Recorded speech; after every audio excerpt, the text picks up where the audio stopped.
গ্যাসের সমস্যার কারণে জীবনটা অতিষ্ঠ হয়ে যাচ্ছে। তো সকাল সকালই ভাত ডাল বসায় দিছি।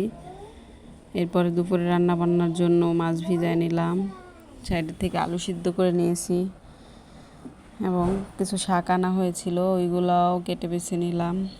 আসসালামু আলাইকুম, কেমন আছেন সবাই? আশা করি ভালোই আছেন। তো আলু ভর্তার জন্য এখানে মরিচ ভেজে নিচ্ছি আমি। মরিচগুলো একটু লাল লাল করে ভেজে নিব।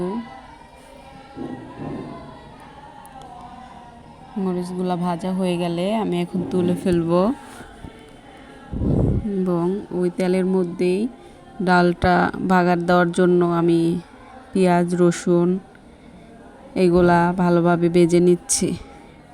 আসলে ওইভাবে দেখানো সম্ভব হচ্ছে না সব কিছু, কারণ এত ভোরবেলা উঠে চোখে ঘুম নিয়ে খুব তাড়াহুড়া করে রান্না বান্নাগুলো শেষ করতে হয়।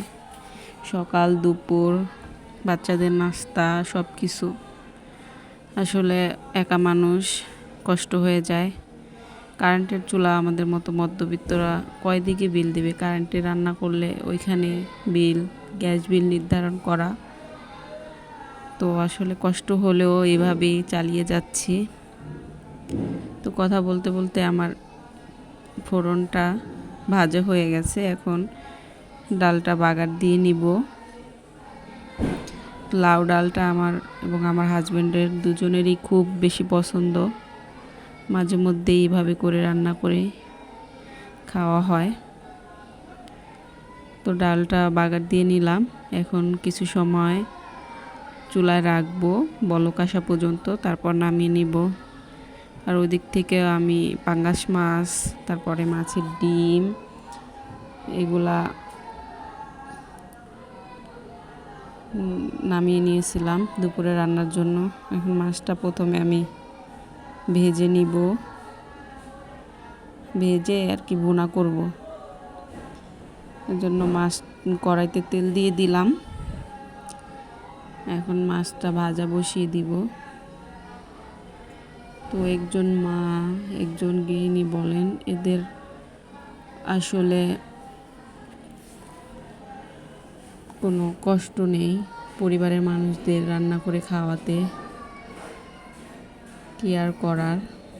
তারই বাচ্চা, তারই হাজব্যান্ড, তারই পরিবারের মানুষজন খাবে তৃপ্তি করে। তো মাছটা ভাজা বসিয়ে আমি এদিক থেকে পেঁয়াজ মরিচ ডলে নিচ্ছি আলু ভর্তাটা বানানোর জন্য।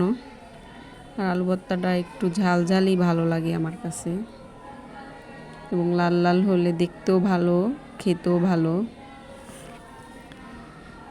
তো আলু ভর্তাটাও বানিয়ে নিচ্ছি সুন্দর করে, সাথে আমি একটু সরিষার তেলও অ্যাড করে দিয়েছিলাম। তো আলু ভর্তার কালারটা দেখেই বোঝা যাচ্ছে যে খুব ঝাল ঝাল হয়েছে। তো আমার মাছ ভাজাটাও এদিক দিয়ে হয়ে গেছে। তো মাছটা নামিয়ে নিব। তো এখানে বড় মাছ তো একটু উল্টাতে আমার কষ্টই হচ্ছিল, তো নামিয়ে নিলাম, একটা একটা করে নামিয়ে নিব। আর পাঙ্গাস মাছটা একটু আমাদের খাওয়া হয় বেশি, যেহেতু ছোট বাচ্চা আছে, ওরাও খুব পছন্দ করে এবং আমারও খুব বেশি পছন্দ পাঙ্গাস মাছ। জানি না কার কেমন লাগে, তবে আমাদের ঘরে সবারই মাছটা খুব বেশি পছন্দ। তো এই তেলের মধ্যেই আমি পেঁয়াজ ভেজে নিব এবং মশলাপাতি যে সব কিছু দিয়ে কষিয়ে নিব একটু। তো মাছটাও একটু আমি ঝাল ঝাল করে বোনা করব, যেহেতু চাষের মাছ, আর চাষের যে কোনো মাছ একটু ঝাল ঝাল করে বোনা করলেই ভালো লাগে। তো আমি এখানে পেঁয়াজ আদা রসুন সব গুঁড়া মশলা এগুলা দিয়ে মশলাটা প্রথমে কষিয়ে নিচ্ছি বা ভেজে নিচ্ছি আগে তেলের মধ্যে।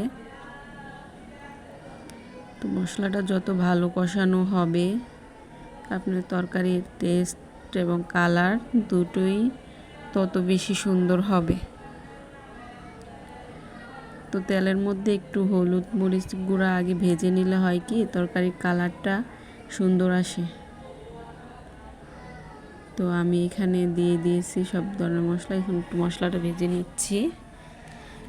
মশলাটা কষানো হয়ে গেলে এর মধ্যে আমি মাছগুলো দিয়ে ভুনা করে নিব।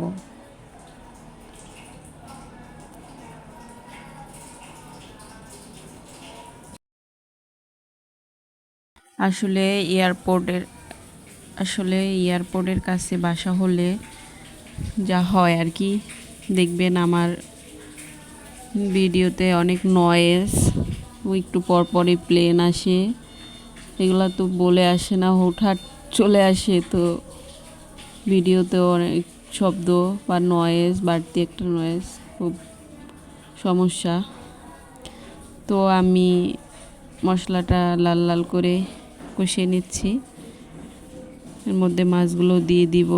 কে এভাবে লাল লাল করে মাছ ভুনা পছন্দ করেন? তো আমার মাছ ভুনাটা হয়ে গেছে। এই পাশ থেকে আমি মাছের ডিম যেটা, ওইটাও ভুনা করে নিব। এবং সন্ধ্যার দিকে আমি কিছু আদা রসুন চুলে নিয়েছিলাম ব্লেন্ডার করার জন্য। আর এরকম ভিডিও ভালো লাগলে কমেন্ট করবেন, আরও দিব ডেইলি ব্লগ।